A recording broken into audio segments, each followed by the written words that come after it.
ఓ మంచి సినిమాకి, చెడ్డ సినిమాకి, చెత్త సినిమాకి, వేస్ట్ సినిమాకి, సూపర్ సినిమాకి, ఫ్లాప్‌కి, అట్టర్ ఫ్లాప్‌కి, హిట్‌కి తేడా తెలీదేమో అనిపిస్తుంది నాకు ఈ మధ్యన. ఎందుకంటే 'పెద్ది' సినిమాని ఎంత టార్గెట్ చేశారంటే విపరీతంగా ఏదో ఒక రకంగా ఒక సమస్య పోతే ఇంకో సమస్య. ఫస్ట్‌లోనేమో మీరు చూస్తే టికెట్ల రేట్లు పెంచము, థియేటర్‌లో పర్సెంటేజ్ అని చెప్పేసి అక్కడ గొడవ మొదలుపెట్టారు. దాని తర్వాత అటో ఇటో అష్ట కష్టాలు పడి సినిమా రేట్లు పెంచుకుందామంటే ఒక పక్క తెలంగాణలో కుదరదన్నారు. మళ్ళీ తర్వాత పెంచారు. మళ్ళీ తర్వాత ప్రీమియర్ షో ఇవ్వనన్నారు. మళ్ళీ తర్వాత ఇచ్చారు. అదంతా కన్‌ఫ్యూజన్ ఏమైతదో తెలియదు అని చెప్పేసి అది ఆ కష్టాల నుంచి బయటకొచ్చి సినిమా రిలీజ్ అయిన తర్వాత బావుంది అని చెప్పి దుబాయ్ నుంచి వచ్చిన రివ్యూ బావుందన్నారు. తర్వాత ఇక్కడ యూఎస్‌లో రివ్యూ బావుందన్నారు. ఇండియాలోకి వచ్చేటప్పటికి అక్కడ కూడా ఫస్ట్ రోజంతా బానే ఉందన్నారు. సడెన్‌గా ఏమైందో తెలీదు గానీ భయ్యా సెకండ్ డే నుంచి మొదలుపెట్టారు. అది బాలే, ఇది బాలే, ఇది ఇట్లా చేస్తారా, అట్లా చేస్తారా, డైరెక్టర్ ఇట్లా చేశాడు, అట్లా చేశాడు అని చెప్పి సెకండ్ డే అంతా మొదలుపెట్టారు. అయినా సరే సినిమా కష్టాల మీద మొత్తానికి తోసుకుంటూ పోతున్నారు రామ్ చరణ్ అనుకునే టైంలో మళ్ళీ థర్డ్ డే నుంచి జాన్వీ కపూర్ ఇష్యూ తీసుకొచ్చారు. మళ్ళా తర్వాత జాన్వీ కపూర్ పోయి ఎవరిదో పోస్ట్‌కి లైక్ చేసిందని చెప్పి అదొక గొడవ తీసుకొచ్చారు. అస్సలు విపరీతంగా సోషల్ మీడియాలో ఎక్కడ చూసినా ఏదో ఒక రకమైన నెగెటివ్ ప్రచారంతోటే ఈ 'పెద్ది' సినిమా తెగ నడుస్తుందని చెప్పుకోవచ్చు. మొన్న జగపతి బాబు గారు సక్సెస్ మీట్‌లో చెప్పారు.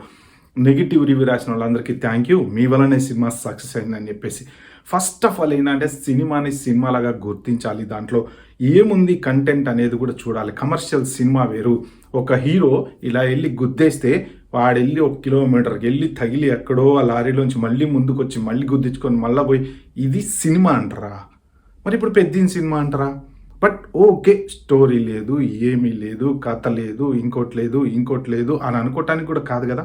ఒక జెన్యూన్ సబ్జెక్ట్. ఒక విలేజ్‌కి సంబంధించినటువంటి ఒక మంచి సబ్జెక్ట్. ఎంత ధైర్యం ఉండాలి భయ్యా డైరెక్టర్‌కి ఇలాంటి సినిమా తీయడానికి? ఎంత ధైర్యం ఉండాలి అసలు హీరోకి ఒప్పుకోవడానికి? రామ్ చరణ్ లాంటోడు తప్ప ఒక్కడు ఒప్పుకోడు అట్లాంటి సబ్జెక్ట్. పక్కా ఒప్పుకోడు నిజంగా. సినిమా పక్కన పెట్టండి. 3 గంటల సినిమాలో 3 గంటలు సూపర్ అంటే సూపర్ లేదు.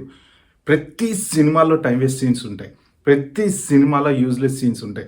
ప్రతి సినిమాలో ఏదో ఒకటి ఉంటది. కానీ ఇక్కడ మనం కొన్ని సినిమాలని అప్రిషియేట్ చేయాల్సింది ఏందంటే, ఆ కష్టం అనేది ఒక సబ్జెక్ట్‌ని అంటే ఒక గుర్తింపు తీసుకురావటం కోసం వచ్చిన సబ్జెక్ట్‌ని చివరికి ఇప్పుడు ఏ స్థాయికి వీళ్ళు తీసుకెళ్లారంటే నెగటివిటీలో గుర్తింపు వచ్చేలాగా చేశారనమాట.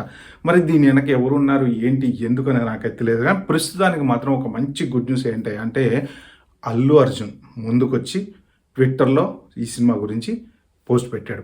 సినిమా బావుంది. ఆల్వేస్ రామ్ చరణ్ యాక్టింగ్ అదిరిపోయింది. జగపతి బాబు గారి యాక్టింగ్ సూపర్ ఉందని అందరూ తిడుతున్నటువంటి జాన్వీ కపూర్‌ని కూడా పొగుడుతున్నాడు. అట్లాగే బుచ్చిబాబు వర్క్ కూడా చాలా బాగుంది అని చెప్పి. సో ఒక 2, 3 రోజుల తర్వాత ఎందుకంటే వీళ్ళు పెద్దోళ్ళు కాబట్టి టక్కన వెళ్ళంగానే వెళ్ళి సంధ్య థియేటర్‌లో కూర్చొని సినిమా చూడలేరు కదా! టైం తీసుకొని సినిమా చూసి బాగుంది అని చెప్పి ఎక్స్‌పోస్‌లో మెన్షన్ చేశారు. చెప్పండి భయ్యా ఒక్కడు మన టాలీవుడ్ నుంచి ఒక్క హీరో ఎవరన్నా సరే, ఏ హీరో అన్నా గానీ ఎవడన్నా ఒక్కడు మెన్షన్ చేశాడా? సో ఇప్పుడు వీళ్ళకి పడట్లేదని చెప్పేసి ఎప్పటినుంచో సోషల్ మీడియాలో విపరీతమైన ట్రోల్స్ ఉన్నాయి. అప్పుడెప్పుడో ఏదో ఆడియో ఫంక్షన్ జరుగుతుంటేనో లేకపోతే ఈవెంట్ జరుగుతుంటేనో అందరూ పవన్ కళ్యాణ్ అరుస్తున్నప్పుడు అప్పుడు ఆ రోజు మొదలైనటువంటి రచ్చ. సో అట్నుంచి కంటిన్యూ అయితానే పోయింది. ఏ సినిమా వచ్చినా వాళ్ళని అంటే వాళ్ళ ఫ్యాన్లు వీళ్ళని బ్లాక్ చేయడం, వీళ్ళ ఫ్యాన్స్ వాళ్ళని బ్లాక్ చేయడం, ఇదంతా రచ్చ అంతా నడుస్తుంది. ఇదంతా పక్కన పెట్టండి. మొత్తానికి ఏదైతే ఏం జరిగిందో వాళ్ళ మధ్యన ఏముందో మనకైతే అనవసరం కానీ బట్ జెన్యూన్‌గా అప్రిషియేట్ చేశారు. అసలు బాలీవుడ్ నుంచి ఎవడన్నా ఒక్కళ్ళన్నా కానీ ఎందుకంటే హిందీలో కూడా ఈ సినిమా బాగానే నడుస్తుంది. అన్ని భాషల్లో కూడా రీజనబుల్‌గా బాగానే నడుస్తుంది. సినిమా లవర్ అనేవాడికి ఖచ్చితంగా నచ్చేటువంటి సినిమా ఇది. మరి ఎంతమంది హీరోలు ముందుకొచ్చి ఒక పోస్ట్ పెట్టారు. పోనీ ఇన్ని వివాదాలు జరుగుతున్నాయి కదా! ఇంత డిస్కషన్స్, ఆర్గ్యుమెంట్స్ జరుగుతున్నాయి కదా! ఒకళ్ళనొకళ్ళు సపోర్ట్ చేసుకోవాలి కదా మన టాలీవుడ్‌లో. మరి మరి ఏ హీరో దగ్గర నుంచి ఎందుకు ఒక్క ట్వీట్ రాలేదు? నేను చూసే ఆ సినిమా ఇప్పుడు రామ్ చరణ్ యాక్టింగ్‌కి అల్లు అర్జున్ ట్వీట్ పెట్టాడు. సరే వాళ్ళకి ఎన్నున్నా, ఏదున్నా అన్నీ మర్చిపోయి అప్పుడు అల్లు అర్జున్ జైలుకెళ్ళి ఏదో అప్పుడేదో గొడవ ఇది అయినప్పుడు కూడా రామ్ చరణ్ వెళ్ళి కలిశారు. సో పిల్లల మధ్యన 90% ఏమి ఉండదు. ఫ్యాన్స్ మధ్యనే ఉంటాయని అంటారు. మరి అది ఏది ఎంతవరకు నిజమో వీళ్ళకి మనసులో ఏమైనా ఉన్నా బయటపడరేమో తెలీదు కానీ బట్ అవన్నీ పక్కన పెట్టేసి చాలా పెద్ద మనసు చేసుకొని ఫస్ట్ టాలీవుడ్ నుంచి ట్వీట్ పెట్టినటువంటి హీరో ఎవరై అంటే అల్లు అర్జున్. ఓకే. బావమరిది ఇద్దరు మంచి ట్వీట్లు పెట్టుకున్నారు. ఓకే. మరి వేరే ఎవరు ఎందుకు పెట్టరు? మన ఇండస్ట్రీని మనం కదా సపోర్ట్ చేసుకోవాలి. ఇప్పుడు ఈ సినిమా ఇంత వివాదంలో చిక్కుకున్నప్పుడు ఎవ్వరు సపోర్ట్ రాకపోతే రేపొద్దున ఇంకేదన్నా సినిమా ఇలాంటి పరిస్థితుల్లోనే ఉంటే మళ్ళీ వేరే వాళ్ళు కూడా సపోర్ట్ చేయరు కదా! అంటే ఇలాంటప్పుడు ఏంటంటే సినిమాని సినిమాలాగా చూడండి అని చెప్పి పెద్ద హీరోలందరూ గనక ఒక 2, 3 ట్విట్టర్‌లలో పోస్ట్‌లు ఎక్స్‌లో మెన్షన్ చేస్తే అందరూ గూడా ఎందుకంటే ఇప్పుడు వీళ్ళు ఇన్‌ఫ్లుయెన్సర్స్. ఎంతైతే హీరోలతో పాటు ఇన్‌ఫ్లుయెన్సర్స్ కూడా అవుతారనమాట వీళ్ళు. వీళ్ళొక మాట చెప్తే ఫ్యాన్స్ అంతా ఫాలో అయిపోతూ ఉంటారనమాట. ఎందుకు అంటే వాళ్ళంటే అంత అభిమానం. ఓకే. సో, ఎస్పెషల్లీ ఈ సినిమాకి అల్లు అర్జున్ ఎలాగైతే ట్విట్టర్‌లో మెన్షన్ చేశాడో అలాగే మిగిలిన హీరోలు కూడా నిజంగా పెట్టొచ్చు. పెడితే ఏమవుతదంటే, ఒక హీరో యొక్క కష్టాన్ని గుర్తించినట్టు అవుతది. ఒక డైరెక్టర్ యొక్క కష్టాన్ని గుర్తించినట్టు అవుతది. రేపొద్దున ఇదే బుచ్చిబాబు ఇలాంటిదే ఇంకొక జెన్యూన్ సబ్జెక్ట్ తోటి జూనియర్ ఎన్టీఆర్‌తోనో, లేకపోతే ఇంకొకళ్ళతోనో తీసాడనుకోండి. ఎవరో ఒకళ్ళు ఒక పెద్ద హీరోతోని ఖచ్చితంగా ఆయన తీసేది పెద్ద హీరోలతోటి. పెద్ద హీరోతో తీసాడనుకోండి. అప్పుడు కూడా ఇలాంటివే ఏదో ఒక వివాదాలనేవి క్రియేట్ చేయడానికి ట్రై చేస్తే వేరే వాళ్ళ సపోర్ట్ అనేది కావాలి కదా! సో, ఇప్పుడు హీరోయిన్ సీన్స్ గురించి అంత రచ్చ చేశారు. ఇంతకన్నా చండాలమైన సీన్స్ ఉన్నటువంటి సినిమాలు బోలెడున్నాయి. బోలెడు. మీరు పాత సినిమాలు ఇప్పుడు కాదు. పాతకాలం సినిమా రోజుల్లో గూడా ఇంతకన్నా హీరోయిన్‌ని చండాలంగా చూపించినటువంటి సినిమాలు, సీన్‌లు ఎన్నో ఉన్నాయి. కొల్లలున్నాయి.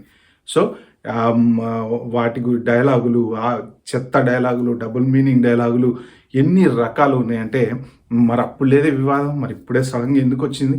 ఓకే. సరే. ఆయన వాటెవర్ ఇట్ ఈస్. సరే. ఆయన గొప్ప మనసున్న డైరెక్టర్ కాబట్టి ఖచ్చితంగా ఆయన లేదు నేను చేసింది మిస్టేకే అని చెప్పాడు. ఆయన కొన్ని సీన్‌లు డిలీట్ చేస్తా అన్నారు. డిలీట్ చేశారు. సో, అది చాలా గొప్పతనం నిజంగా. కానీ ఈ పాతకాలంలో ఎప్పుడు లేవు. ఈ మధ్యనే ఏంటో ఇదంతా కావాలని మరి ఆ సినిమా మీద నెగెటివ్ ప్రచారం కోసం ఒక సబ్జెక్ట్ పోతే ఇంకోటి, ఇంకోటి పోతే ఇంకోటి, ఇంకోటి పోతే ఇంకోటి. సో, ఇట్లాంటి టైంలో అల్లు అర్జున్ మాత్రం మంచిగా నిలబడి సపోర్ట్ చేశాడు అనేటువంటి న్యూస్ అయితే సోషల్ మీడియాలో విపరీతంగా సర్క్యులేట్ అవుతుంది. నాకొకటి అర్థం కాని విషయం ఏంటంటే వేరే హీరోలు అంటే బాలీవుడ్ గానీ, ఇంకోటి గానీ ఏదన్నా ఇప్పుడు 'దురంధర్‌కి' దాదాపు అందరూ ట్విట్టర్‌లో ఎక్స్‌పోస్ట్‌లో మెన్షన్ చేశారు కదా! బ్రహ్మాండంగా ఉంది సినిమా అదని మన టాలీవుడ్ నుంచి కూడా చాలామంది హీరోలు కూడా పెట్టుకుంటూ పోయారు. ఒకళ్ళనొకళ్ళు సపోర్ట్ చేసుకోవాలి సినిమా ఇండస్ట్రీ అన్నాక. మరి ఎందుకు సపోర్ట్ చేయలేదు? ఎవరు ఎందుకు మెసేజ్‌లు పెట్టలేదు?